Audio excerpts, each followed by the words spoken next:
Kaya tingnan natin kung anong gagawin ko sa rinto na to. Ayun na!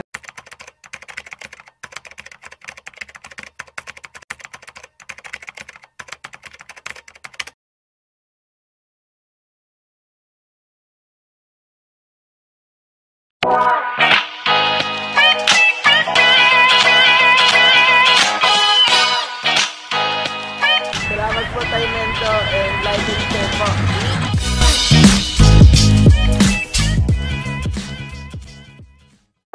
Yun, magandang araw mga kagamba. Kaya sinasabi kong magandang araw mga kagamba kasi may mga nanonood sa atin abroad mga kagamba. Kaya hindi natin alam kung anong oras sila ngayon doon, kung araw ba o gabi. Kaya sabi natin magandang araw para general mga kagamba yung pagbati natin. So, yung wala na mga kagamba, off season na tayo sa gagamba. Pati yung samon natin, tumigil na rin mga mangingilaw ko. Siguro bago magkatapusan ng January or kalagitnaan ng January mga kagamba, umpisa na naman ang pauso ng bawat lugar. So, yung mga reseller, huwag na kayong tatangkilik doon sa mga huwad ng mga seller mga kagamba. Kahit man sinasabing legit yan, minsan napakagulang na rin. Lalo kung hindi sila kumikita. Tapos kagaya ngayon pandemic, nasasaid na rin yung mga budget nila mga kagamba. Kaya yung iba kahit legit yan mga kagamba, nanggugulang din sila eh. Meron nga akong deliveran dyan ng masbate, nirepack niya, ginawang ginsan. Kaya ingat kayo mga kagamba. Ay kung po pwede, kung may matyaga kayo, dito na lang kayo sa akin para hindi kayo madaya. Kaya lang minsan may mga tao rin mga kagamba na hindi satisfied sa mga nakikita nila o yung mga may mga tao rin kasi na minsan mapanira kahit okay naman yung gagamba, sabihin pangit. Hindi natin maiwasan mga kagamba. So mangilan-ngilan lang naman, yung karamihan naman nagpapasalamat dahil yung order nila, yung talaga nakita nila. Yung mga nai-scam dyan mga kagamba, ilan na na-scam yung Fred Rojas na yan. Sinasabi ko sa inyo lagi, para hindi ka ma-scam, kahit man legit yan o hindi, kahit paligit mo man yan ng 10 beses o 100 beses yan mga kagamba, kapag kainuna mo yung pira bago gagamba, abay, mas malamang doon yung scam o masuba ka o istapain ganong maistapa ka nung katransaksyon mo mga kagamba. Kasi sa panahon ngayon, taghirap. So lahat ng paraan, kahit man hindi, sabi ko sa inyo, ang isang magnanakaw, pag binigyan mo ng pagkakataon kahit hindi magnanakaw ang isang tao at nangangailangan mga kagamba, gagawa ng paraan yan. Sa pakunti-kunti hanggang sa malulung na siya, hanggang palaki ng palaki yung mga nadidingguin niya, yung mga panlulukong ginagawa niya. Kasi sa una kasi okay lang, walang problema. Hindi siya financial dahil malit lang na bagay yun, hanggang sa padami ng padami. Kagaya nung iba dyan na bulok na yung gagamba, sinasabi, tuloy-tuloy pa rin transaction, tuloy-tuloy pa rin nung kumukuha sa kanya. Marami pa rin umahanga. Kahit minura na siya ng 3 araw siyang minumura sa Facebook. Mga gamba. So, ingat kayo kahit man legit. Kahit ako, ingat kayo sa akin. Pero, sinisigurado ko sa inyo mga gamba na pag pumunta ka rito, 10 gagamba lang, 5 gagamba lang kailangan mo, bigyan na lang kita. Naghirap ka pumunta rito eh. Ganun lang mga gamba. Kung may motor ka, punta ka na lang dito. 3, 5 lang kailangan mo, bigyan na lang kita. May kasama pa, lalagyan. Ganun lang mga gamba. Malit na bagay yan. Yun ang malit na bagay, mamigay ka. Hindi yung may utang sa'yo o nagulangan mo yung tao tapos ipupus mo siya, sabihin, liit na bagay yan, pupus mo ka agad para ka namang gaganyanin ka. Mali yung mga gamba. Kisinti mo yan, milyon yan mga gamba, malaking bagay sa atin yan dahil pinaghirapan natin. Kaya ingat. Ang sinasabi ko sa inyo lagi, mas mainam na yung matulog ako sa bahay ko maghapon kaysa unahin ko yung pira bago gagamba. Tandaan nyo yan. Hindi ako nakikipag-transact doon sa pera muna bago gagamba. Mas mainam pa, kung umorder ka sa akin, magbayad ka na dahil maobliga ako ipapadala sa iyo gagamba. Ganyan. Pero kung hindi kita pwede mapadalhan, hindi ko pipilitin. Sabihin ko hindi, isasauli ko sa iyo pera mo sa ayaw at sa gusto mo. babalik ko sa iyo, kukunin ko doon sa pinagpadalhan mo, ibabalik ko rin sa pangalan mo. Pag hindi mo i-claim, problema mo na yun. Ganun mga kagamba, kasi meron diyang nagpadala ng pera, ay hindi naman ako pwedeng magpadala doon sa lugar niya. Kasi walang bus doon. Ang gusto ko kasi, bus lang ang pagpapadalan ko mga kagamba para kinumagahan na andoon na yung gagamba. Yan. Karamihan ng mga pinadalhan ko mga kagamba, pagpadala ko ngayong hapon, bukas nasa kamay na nila.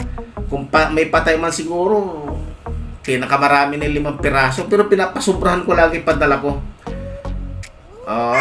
May mga pasubra ako, may mga pakonsuelo ako lagi mga kagamba, kasi naintindihan natin yan. Kasi sila nagbabayad din ng courier niyan eh. Binabayaran nila ng tamang presyo yung gagamba mo, tapos sila pa nagbabayad ng shipping fee niya. So, kailangan satisfied yung panadalan mo. Sabi ko nga sa inyo, yung banusan na ipinadala ko kay Rocky, ang order niya banusan, pero ginawa kong TM mga kagamba. May good, may TM. Tinanggal ko yung reject, tinanggal ko yung mga maliliit, kasi dito sa akin, nabibinta dito yung maliliit, kailangan ko. So, yung mga malalaki na yon, hindi na pwede ibigay ko ng mura yon. Kaya, yung mga umorder sa akin yan, si Rocky Rap ng Vegan Ilocosur, malimit yan umorder sa akin. Yung isang araw may umorder dyan sa akin sa Tarlac, hindi na umimik, ewan ko kung anong nangyari, pero alam ko satisfied yan kasi nagpasubra pa ako ng 5 doon sa pinadala ko. At saka siguraduhin ko pa nagpadala ako sa inyo na hindi sa sasablay. Saka ayaw ko nang magko-comment kayo na nagulangan ko kayo. Pangit yun mga kagamba. Matanda na tayo niyan. Hindi na tayo dapat ganyan. Matagal na tayo sa gagamba. Yung karamihan na didinggoy niyan mga kagamba, yung in-orderan nila, mga baguhan, mga bagito. Hindi naman natin maliit yung mga pagiging baguhan nila. Pero nag-a-upload naman ako sa video ko, sa YouTube ko, na ganito gagawin, proseso para ang gagamba mo, kung luma man, maging sariwa siya, pakainin mo muna, ganyan. Para pag ibinyahe yan, may lakas yung gagamba mo, hindi pagdating doon sa deliver niyan mga kagamba, pag gutom yan, pagdating sa deliver, ang daming tigok niyan. Maiinitan sila, matatagtag. Natagtag na yan galing doon sa Masbate o sa Cebu o sa Jinsan. Matatagtag na naman sa Metro Manila, mainit ang klima rito, hindi kagaya doon sa probinsya. So, hindi nila na-absorb yung klima rito mga kagamba sa Metro Manila, natural, may mamamatay. Yan mga kagamba. So, lahat ng mga reseller dyan na matitino ayaw ko ng magulang kasi hindi ko kayo gugulangan. Ayaw ko ng katransaksyon na magulang. Gusto ko, kung maging reseller ka, pinaka-the best. Maging magaang yung loob mo sa akin, para maging magaang yung loob ko sa iyo, mas magaang ibinta yung produkto mo o yung ibinibenta mo mga kagamba. Kasi hindi ako mahirap pausap. Kunting tawad, sige. Kunting pabor, sige. Bigay ka agad. Kasi hindi naman isang business tayo mag-transaction eh. Hanggat may gagamba, magta-transact tayo mga kagamba eh. So yun, shout out muna mga kagamba kayo kay Spider JPH from KYCKX. Hindi ko alam kung saan banda ito. Si Leonardo Magoyon, Spider Habis, Lito Balita from Lipa City. Yung tatay ito ni Jumar Balita. Diyan, yung suki ko dyan sa Lipa mga kagamba. Si Rins, binigyan ako ng manok niya. Thank you Jumar. Si Rins Katamura, at saka si Sir Alan Alcance ng Lipa City rin. Binigyan ako ng jacket, sunglass, isda, bango sa katilapia mga kagamba. So maraming salamat sa iyo Sir Alan Alcance ng Lipa, Batangas. Tatayan nung bata yung sa ending nung akin video, si Anthony, yung pamukha ni Basti. Si Emerson Francisco ng Payatas, Quezon City. Si Dong Sam, si Kamuti TV, si Batman Pugi, saka si Ron Kakat. So yan mga kagamba, shout out sa inyong lahat.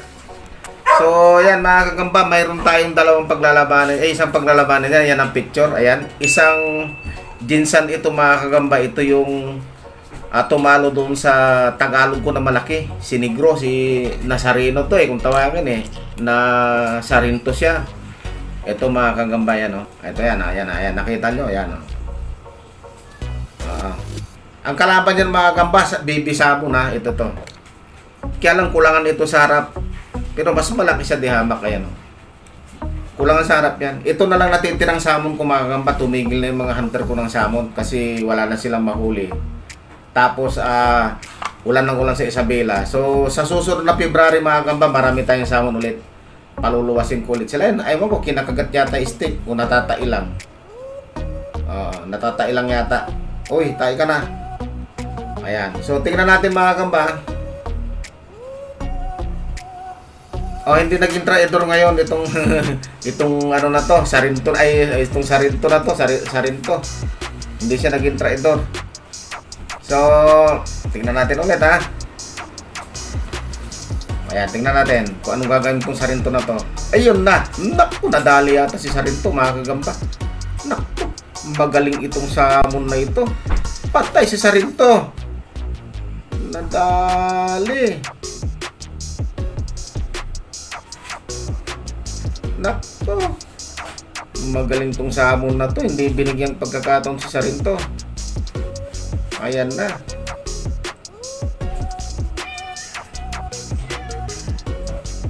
Aha. Patay si Sarinto mga kagamba. Ito yung tinira niya yung aking Tagalog nakaraan eh. Mas malaking Tagalog eh. Napusuan si Sarinto mga kagamba. Patay ito. Malaki pa naman pangil ng salmon, no? Shout out muna mga kagamba sa kapitbahay natin to. Binisita tayo. Ayan si Jeep. Yan. Shout out mga kapitbahay mo dyan, mga babae. Shout out na sa mga kapitbahay namin nga dyan. Mga sutil ka. Ayun si Jeep yan mga kagamba. Kapitbahay natin. Binisita tayo rito. So yan mga kagamba. Patay si Sarinto. Itong nako. Patay na si Sarinto mga kagamba. Ayan. So inuulit ko mga kagamba para hindi ma-scam, huwag papatol sa transaksyon na pera muna bago gagamba. Tandaan nyo, ang magnanakaw pag may pagkakataon magnakaw. Hindi man magnanakaw mga kagamba kung nakikita niya nandyan lang nakalantad, papasok sa isip niya. Sa una kunti lang. Paulit-ulit yon. Hanggang sa big time na yung pagnanakaw mga kagamba. Binibigyan, kayo mismo kasi nagbibigay ng pagkakataon doon sa mga kawatan eh, sa mga scammer eh. Kung hindi kayo makapag-transact na pera muna bago gagamba, walang scam mga kagamba. Walang mangyayaring scam. Kaya ako kung ang transaksyon natin pera muna bago gagamba, matulog na lang ako maghapon. Wala ka sa buhay ko nung bata ako, matanda na ako, mabubuhay pa rin ako kahit wala ka sa buhay ko. Yan mga kagamba. Nananahimik ka, naghanap ka ng sakit ng ulo mo kasi nga yung transaksyon na gano'n. So yun mga kagamba, tapusin na natin to. Patay na si Negro, ilibing na natin yan. Wala na yan. Kaya ewan ko kung mabubuhay pa pag tinanggalan ko ng sapot. Yung Tagalog ko mga kagamba na malaki, nabuhay. So pinakain ko kahapon, binigyan ko siya ng vitamina. So yun mga kagamba, hanggang sa muli, maraming salamat. Hi! Subscribe po kita ng video. Like and share po. Bye!